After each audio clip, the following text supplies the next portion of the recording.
ठाकरेंच्या पक्षातून फुटून शिंदेंच्या शिवसेनेत प्रवेश केलेले ईशान्य मुंबईचे खासदार संजय दिना पाटलांनी पत्रकारांना शिवीगाळ करत जीवे मारण्याची धमकी दिली. यानंतर ठाकरेंची शिवसेना आक्रमक झाली. खासदार संजय राऊतांनी त्यावर तिखट प्रतिक्रिया दिली. ऐकूया राऊत नेमकं काय म्हणाले.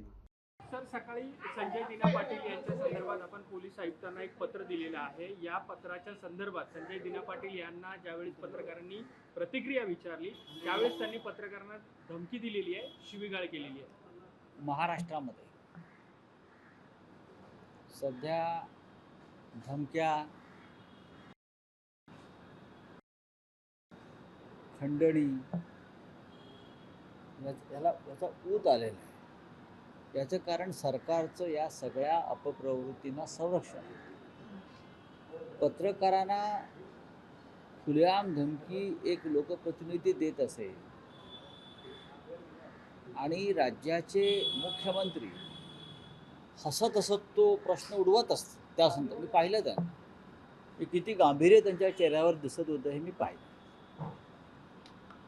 मला आठवते काही वर्षापूर्वी, म्हणजे बऱ्याच वर्षापूर्वी मुंबईमध्ये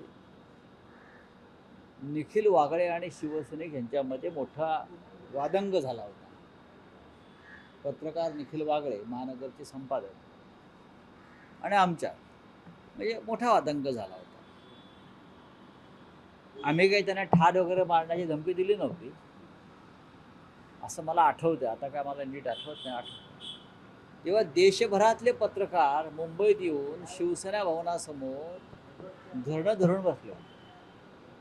पत्रकारितेवर हल्ला, पत्रकारितेवर हल्ला. मग आता देशभरातले ते सर्व पत्रकार कुठे गेले? मराठीतले पत्रकार आपण सगळे लढताय पाहिलं मी. कोणी असेल, मी जरी उद्या पत्रकारांना मारण्याची धमकी दिली तरी माझ्या विरुद्ध सुद्धा त्या प्रकारचा आवाज उठला पाहिजे. एक लक्षात घ्या, या महाराष्ट्रामध्ये पत्रकारितेची फार मोठी परंपरा आहे आणि पत्रकार हा आमचा या देशाचा चौथा स्तंभ आहे. आता या चौथ्या स्तंभाला मोदी, अमित शहा, काही लोक अजून मानत नाहीत. या चौथ्या स्तंभाला ही गोष्ट सोडून द्या, तरी तो चौथा स्तंभ हा मजबूतीनं उभा राहायला पाहिजे.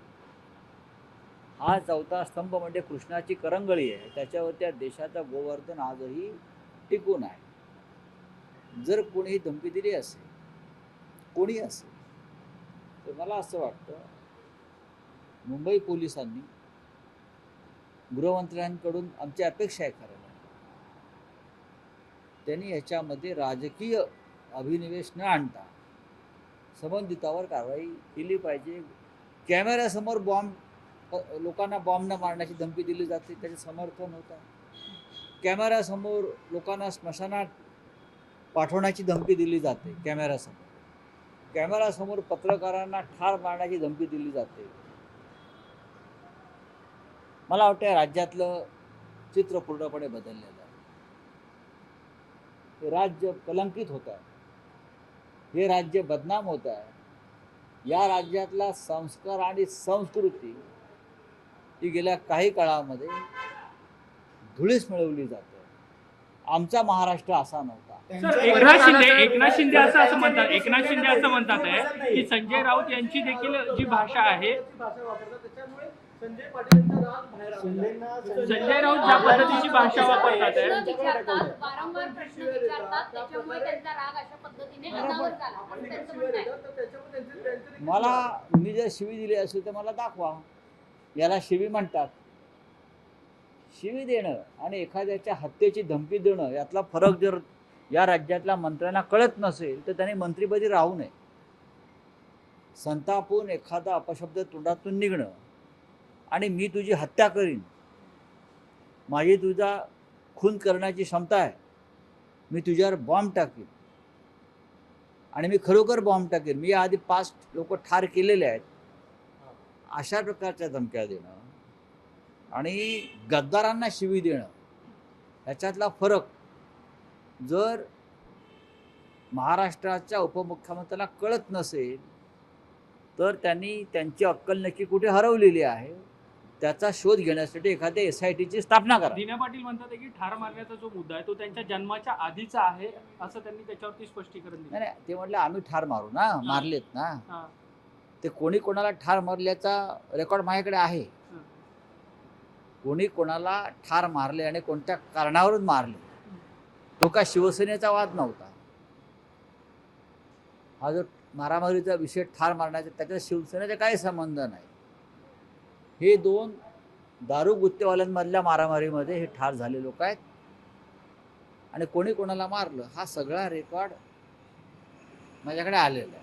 प्रश्न विचारला तर प्रश्न विचारला तर परत मारून पाठवेल हे रेकॉर्ड करा आणि कमिशनरला दाखवा. म्हणजे पोलिसांनी हलक्यात घेतात ते खासदार लोक रेकॉर्ड असं करून आहे की कमिशनर आता दाखवा बोलतात. मुंबईमध्ये एक कर्तबगार पोलीस आयुक्त आहेत.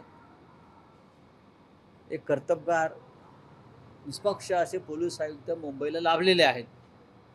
त्याच्यामुळे जर एखादा लोकप्रतिनिधी असलेला गुंड की मी पोलीस आयुक्तांना जुमानत नाही, मी तुम्हाला ठार मारण्याची धमकी देतो आहे पत्रकारांना आणि कमिशनरला जाऊन हे ऐकावा.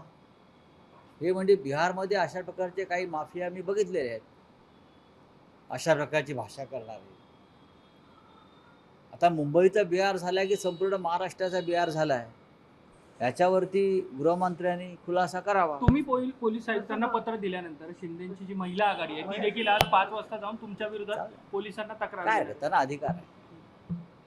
त्या महिला आहेत त्यांना अधिकार आहे. माझ्याकडून काय चुकलं असेल असं त्यांना वाटत असेल, पण गद्दारांना गद्दारच म्हटलं पाहिजे ना. त्याला शब्दच नाही आहे ना नवीन. पर्यायी शब्द असेल तर सांगा. गद्दारांना महात्मा हा पर्यायी शब्द होऊ शकत नाही ना. गद्दारांना महात्मा, आचार्य, सत्यवादी, प्रामाणिक हे पर्यायी शब्द नाही. गद्दारांना पर्यायी शब्द गद्दार आहे. आणि जे त्यांना वाटत असेल गद्दार ही शिवी आहे, तो त्यांना मराठी शब्द रत्नाकर बदलावा लागेल.